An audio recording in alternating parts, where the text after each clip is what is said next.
Social media के मेरे दोस्तों, आपको सुनीत गोस्वामी का सादर नमस्कार। सबसे पहले आप ये पोस्टर देखिए। इस पोस्टर के साथ 22 अगस्त यानी कि अभी एक सप्ताह पहले मैंने इसी चैनल पर इसका वीडियो अपलोड किया था। साथ में अनिरुद्धाचार्य के प्रवचनों के कुछ क्लिप्स लगाए थे। अब अनिरुद्धाचार्य के पास मेरे तर्कों का कोई जवाब तो था नहीं, तो उनकी टीम ने मेरे वीडियो पर कॉपीराइट लगा दिया। तब अपना वह वीडियो मुझे डिलीट करना पड़ा।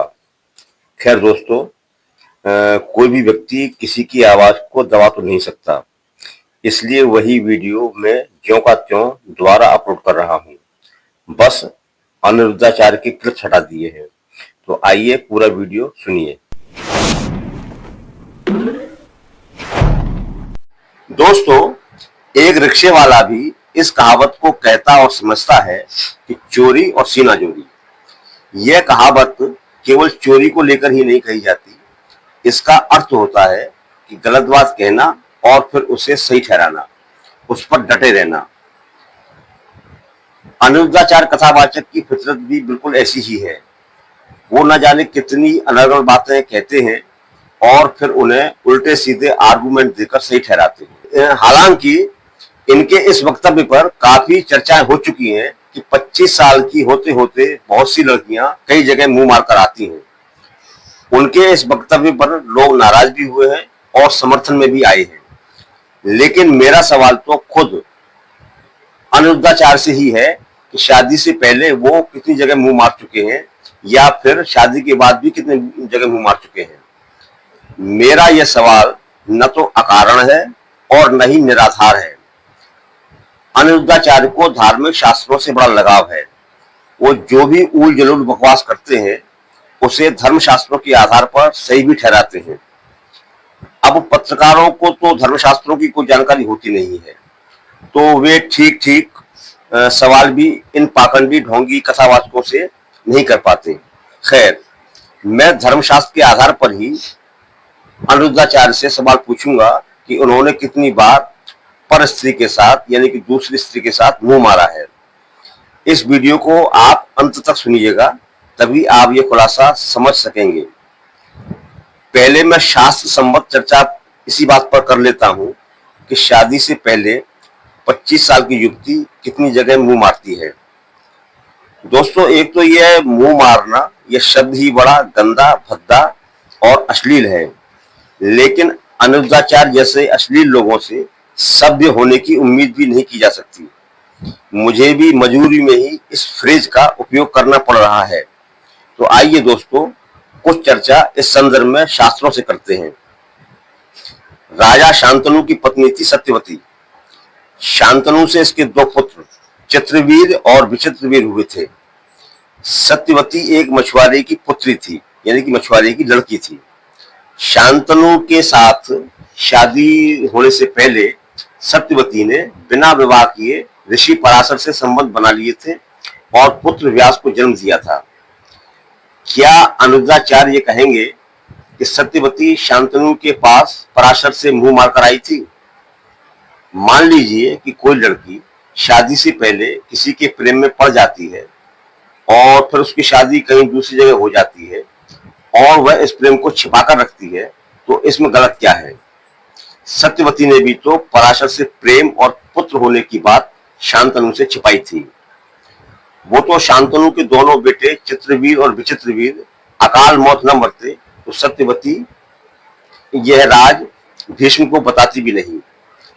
इसी तरह हम कुंती को देखें तो कुंती भी विवाह से पहले सूर्य से संबंध स्थापित करके कर्ण को जन्म देती है और आजकल की लड़कियों की तरह कर्ण को नदी में बहा देती है। क्या अनिरुद्धाचार्य ये कहेंगे कि कुंती ने शादी से पहले मुंह मारा था? अनिरुद्धाचार्य को पता हो तो यह भी बता दें कि सत्यवती और कुंती की उम्र 25 साल की थी, इससे ज्यादा थी या फिर इससे कम थी? कुंती ने भी सहज भाव से अपने पति पांडु को सूर्य से प्रेम संबंध और कर्ण की पैदाइश की बात नहीं बताई थी। अगर किंदम ऋषि का शाप पांडु को न लगा होता और वह पिता बनने में समर्थ होता तो कुंती दुर्वासा के वरदान के रहस्य को भी छिपा जाती। आज की लड़कियां शादी से पहले प्रेम संबंधों के चक्कर में पड़ भी जाती हैं, तो शादी के बाद वे अपने पति की वफादार बनकर रहती हैं।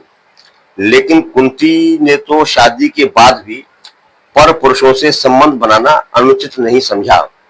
वह धर्मदेव से संबंध बनाकर युधिष्ठिर को पुत्र रूप में प्राप्त करती है, पवन देव से भीम को और फिर इंद्र से अर्जुन जैसा पुत्र पाती है। और कमाल तो यह हुआ कि कुंती ने अपनी सौत माद्री को भी पर पुरुषों से यानी अश्विनी कुमारों से संबंध बनवाकर नकुल और सहदेव पुत्र पैदा करवा दिए। इसमें अधिक निर्लज्जता तो यह रही कि कुंती ने यह सब पांडु की सहमति लेकर किया। जरा मेरे प्यारे अनिरुद्धाचार्य, यह तो बता दो कि निसंतान होने पर संतान के लिए किसी स्त्री का पर पुरुष के साथ मुंह मारना क्या शास्त्र सम्मत है और क्या यह उचित है? तुम्हें समाज के नैतिक पतन की बड़ी भारी चिंता रहती है, तो कुंती और माद्री के पुत्र प्राप्ति पर जवाब जरूर दो। अब मैं आता हूं अनिरुद्धाचार्य के मुंह मारने पर।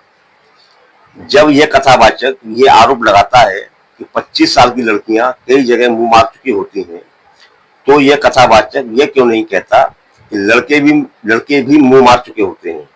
मुंह केवल मत्स्यगंधा सत्यवती ने ही नहीं मारा था, ऋषि पराशर ने भी मारा था। जब भगवान में लीन रहने वाला एक नैतिक ऋषि शादीशुदा होने के बावजूद कुंवारी सत्यवती के साथ मुंह मार सकता है, तो हम यह किस ठोस प्रमाण के आधार पर मान लें कि अनिरुद्धाचार्य ने भी कहीं मुंह नहीं मारा होगा? क्या अनिरुद्धाचार्य यह प्रमाणित कर सकते हैं कि उन्होंने कहीं और मुंह नहीं मारा है? पराशर तो एक अच्छे युग द्वापर में थे। अनिरुद्धाचार्य पर तो कलयुग का प्रभाव भी होगा, क्योंकि कलयुग में पाप ज्यादा होते हैं और कलयुग में अच्छे अच्छे लोग भटक जाते हैं। फिर तुलसीदास भी कह गए हैं कि वंचक भगत कहाए राम के, किंकर कंचन कोह काम के। पराशर ने भी अपने मुंह मारने की बात छिपा ली थी, तो हो यह भी सकता है कि अनिरुद्धाचार्य भी अपने मुंह मारने की बात छिपा रहे हों। हम केवल उनके कहने पर ही विश्वास क्यों करेंगे? बात बड़ी साफ है दोस्तों कि अनुमानों के आधार पर अनिरुद्धाचार्य और दूसरे महात्माओं को लड़कियों के मुंह मारने की बात नहीं कहनी चाहिए, वरना कहेंगे तो हम भी कि आज के साधु संत कथावाचक भी मुंह मारते फिरते हैं।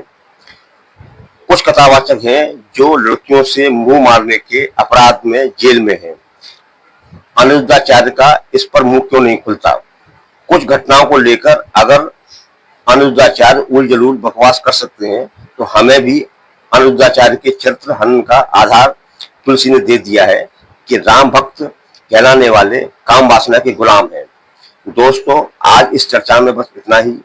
मेरा आग्रह है कि ऐसी ही वैचारिक चर्चाओं में बने रहने के लिए आप मेरे चैनल को सब्सक्राइब जरूर करें, घंटी का बटन दबाएं और इस वीडियो को ज्यादा से ज्यादा शेयर करें। आपका बहुत बहुत आभारी सुनीत गोस्वामी।